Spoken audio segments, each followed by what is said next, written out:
Por último, me vaya a disculpar que no me haya presentado antes. Yo soy Josema, soy estudiante de esta escuela, de la Escuela Técnica Superior de Ingeniería Aeronáutica y del Espacio.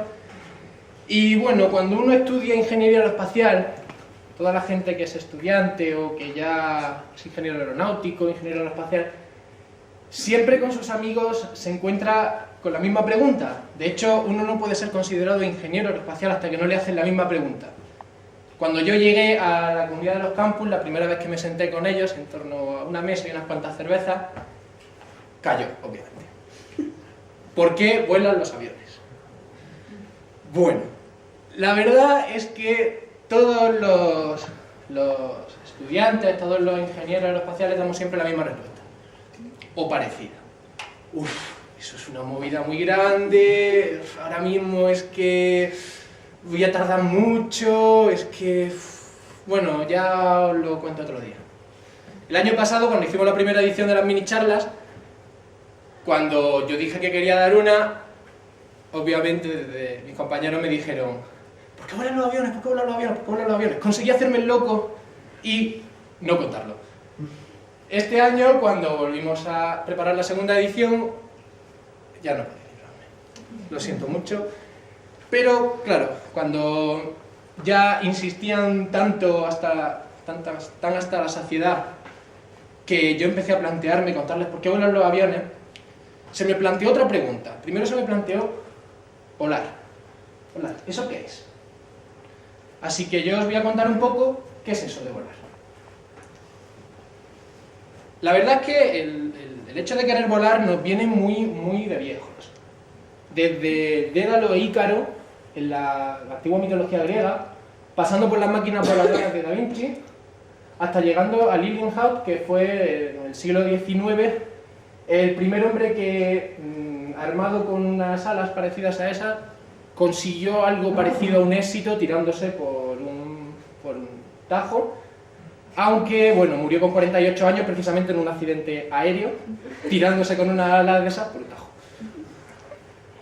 La aviación aún es muy joven, aunque venga de viejos. El primer vuelo, por así llamarlo, fue el de los hermanos Montgolfier en globo, y en torno a 1903, en diciembre, estos señores de aquí, los hermanos Wright, hicieron volar su primer avión de la época, de la historia, que se llamaba Flyer, como no podía ser de otra forma. Además, también un gran personaje de esta época fue Alberto Santos Dumont, que está en controversia junto con los hermanos Wright, ya que fue la primera persona que documentadamente consiguió volar en una aeronave con un motor. Bueno, todo esto ha ido evolucionando y ya hoy en día es parte de nuestro día a día. Ya aparecieron aviones que se parecen más al concepto que tenemos, fueron evolucionando. El autogiro aquí fue un invento de un español, Juan de la Cierva.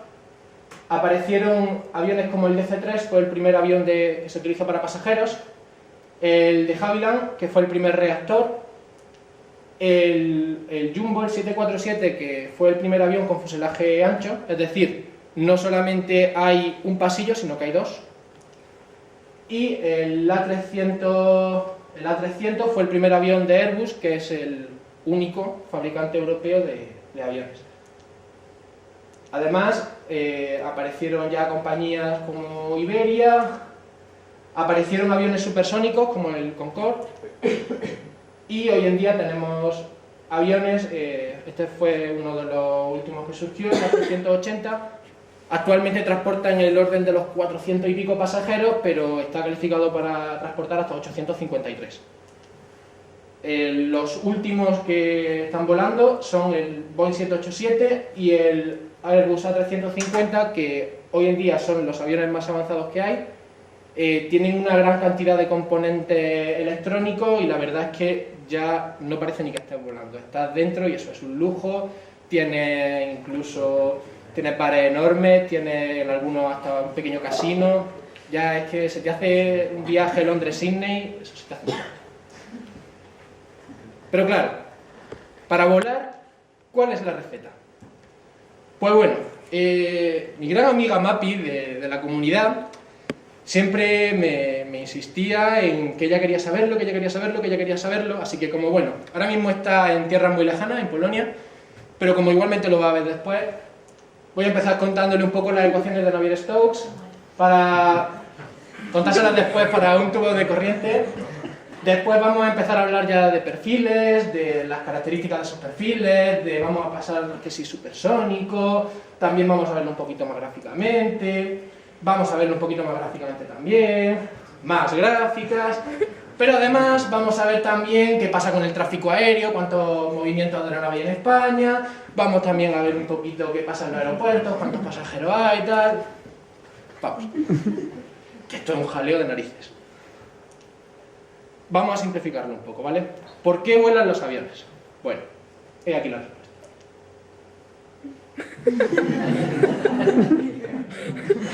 Magia. Como veis, hay un poco de aire que viene para el avión y aquí hay magia, aquí hay magia, aquí hay magia muy importante, aquí hay más magia. Luego, además, en tierra también tenemos más magia, aquí en el aeropuerto hay un montón de magia. El caso es que en esta receta, ¿qué pasa? ¿Que volar es magia? Bueno, sí, pero no. Para la receta necesitamos un poco de aerodinámica. Un avión vuela porque tiene unas alas que lo sustentan. Para que esas alas lo sustenten, necesitan tener un perfil, que es como llamamos a este dibujo gris, que se llama precisamente perfil porque si os ponéis viendo un avión de perfil, ¿veis eso? Y el aire viene hacia el avión, por encima tiene que recorrer más camino que por debajo, y entonces por encima, al aumentar su velocidad, baja la presión, lo que hace que chupe para arriba del ala, y por debajo, al bajar la velocidad, aumenta la presión y lo empuja por debajo. Eso es realmente lo que hace que una ala vuele. Pero además, aparte de un poco de aerodinámica, necesitamos un poquito de materiales. ¿De qué está hecho un avión? Pues bueno, tiene tres ingredientes bastante fundamentales. Tenemos aluminio, tenemos titanio y carbono. El aluminio lo podemos encontrar en un gran número de partes que necesitan ser muy ligeras, pero aún así tener la dureza de un metal. El titanio se suele utilizar sobre todo para motores, porque aguanta muy bien las altas temperaturas. A la salida de una cámara de combustión de un motor, las temperaturas pueden ser de miles de grados Kelvin muy fácilmente. Así que necesitamos un material que no se funda a esas temperaturas. Y el carbono lo encontramos en las fibras de carbono. Son materiales de un desarrollo más moderno. De hecho, aquí en España está una de las principales plantas mundiales, en Illescas, en Toledo, y son materiales que tienen muy buenas propiedades físicas, aguantan muy bien los esfuerzos y son muy ligeros. De hecho, los Fórmula 1 están hechos de fibra de carbono y hoy en día conoceréis un montón de aplicaciones de esto. Además, se necesita un poco de ingenio, porque las piezas se hacen en varios sitios y hay que transportarlas por tierra, por mar y por aire. Este que veis aquí es el avión de transporte de Airbus. Es un avión sencillamente enorme que va a las distintas fábricas que Airbus tiene por toda Europa a coger las piezas que allí se fabrican, se las come y luego despega y las lleva a la planta de ensamblaje final. Además se necesita, os lo digo por experiencia, muchísima paciencia. Esto que veis aquí es el de Havilland. Hemos dicho que era el primer avión reactor. ¿Qué le veis de distinto a un avión que conocéis hoy en día, aparte de estos motores tan raros?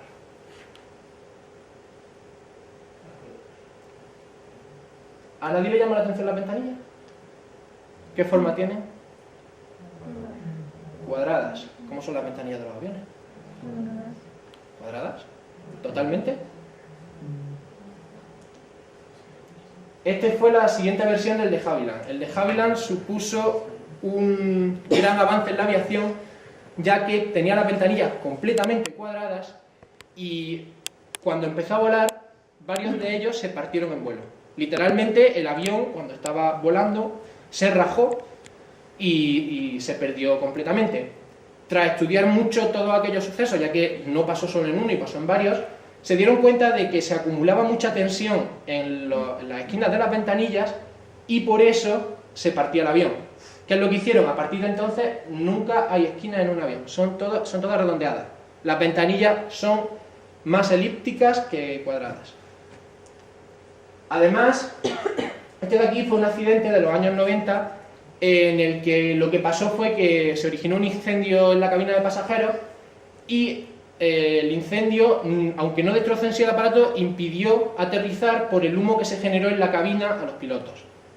Entonces, a partir de entonces, se desarrollaron una serie de materiales en el interior que eran o ignífugos, o bien el humo que provocaran no era ni tóxico ni negro. Así se permite que en el caso de que haya humo en cabina, ese humo no impida la visión y se pueda aterrizar en condiciones el aparato. Aparte de todo esto, en la vida todos necesitamos un pequeño impulso, los aviones también. Para ello se necesitan unos buenos motores. Este que veis aquí es el motor más grande que existe en el mundo, lo lleva un avión que se llama Boeing 777, y para que os hagáis una idea, aparte de por la persona que está ahí trasteándoles, lo que tenéis aquí debajo es un avión como los de Ryanair en los que os vais de vacaciones, para que os hagáis una idea del tamaño del motor. A veces también se necesita que alguien te guíe. Los aviones, por supuesto, todos conocéis la labor de los controladores aéreos. Además, tienen una serie de carreteritas en el cielo que se llaman cartas aeronáuticas, y la verdad es que los cielos están muchísimo más ocupados de lo que pensáis. Por ejemplo,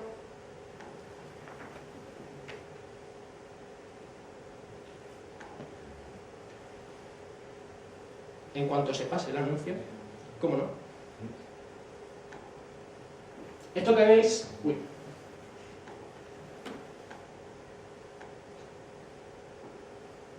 Esto que veis aquí es un vídeo del proveedor de servicios de navegación aérea del Reino Unido. En él identifican todo el tráfico aéreo que hay sobre Europa en un día... Identifican todo el tráfico aéreo que hay sobre Europa un día cualquiera.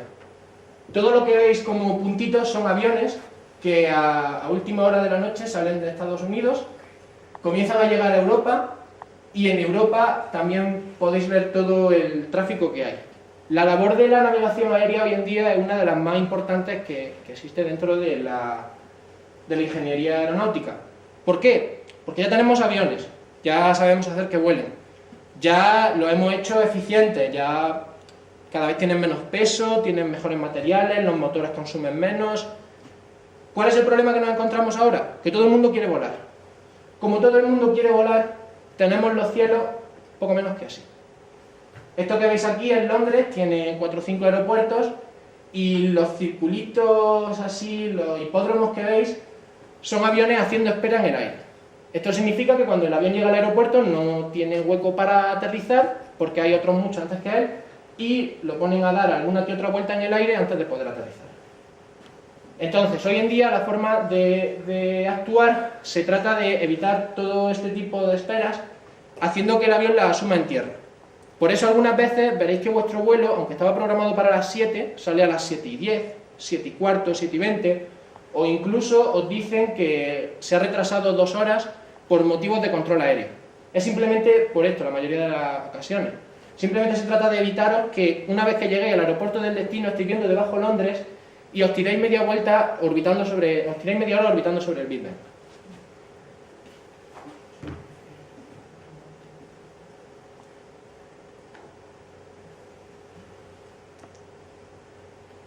Aparte de necesitar a alguien que nos guíe, necesitamos a alguien que nos acoja. Si estamos volando y nadie nos recibe, no lo mismo.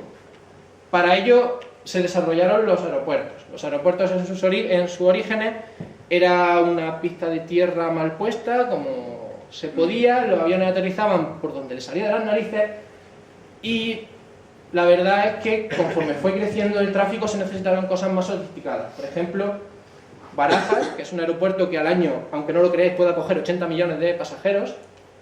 El aeropuerto de Dubái, que es uno de los que mayor crecimiento tiene actualmente, porque aunque no tenga un gran número de movimientos de aviones, como los aviones que van hacia él tienen del orden de los 400 pasajeros, recibe muchísimos pasajeros. Y el aeropuerto que más pasajeros recibe del mundo es el de Atlanta, en Estados Unidos, que llega a más de 90 millones de pasajeros anuales. Además, contrariamente a lo que pueda parecer en muchas ocasiones, por temas televisivos, sobre todo este fue muy sonado últimamente, el transporte aéreo, aquí tenéis uno también de los más sonados. El transporte aéreo es extremadamente seguro. En esta gráfica las líneas negras representan cómo la tasa de accidentes fatales, cómo ha ido decreciendo hasta nuestros días, que comparado con la década de los 50 se encuentra por los suelos, prácticamente. Además, para que os hagáis una idea, si la probabilidad que tenéis de morir, si vais andando por la carretera, bien, si vais andando por la calle, en la acera, bien por atropello, porque se os caiga una maceta, por lo que sea, es de 10 a la menos 4, en el coche es de 1,5 por 10 a la menos 4, por ejemplo, en el trabajo, que estéis trabajando tranquilamente, es de 10 a la menos 5, pero por el fallo de un avión es 2 por 10 a la menos 8, es muchísimo, muchísimo menos elevado. Además, todos los que participamos en esto de la aeronáutica, tanto ingenieros como pilotos, controladores, técnicos de cabina, auxiliar y técnicos de mantenimiento, tenemos algo en común, y es que nos apasiona la aviación.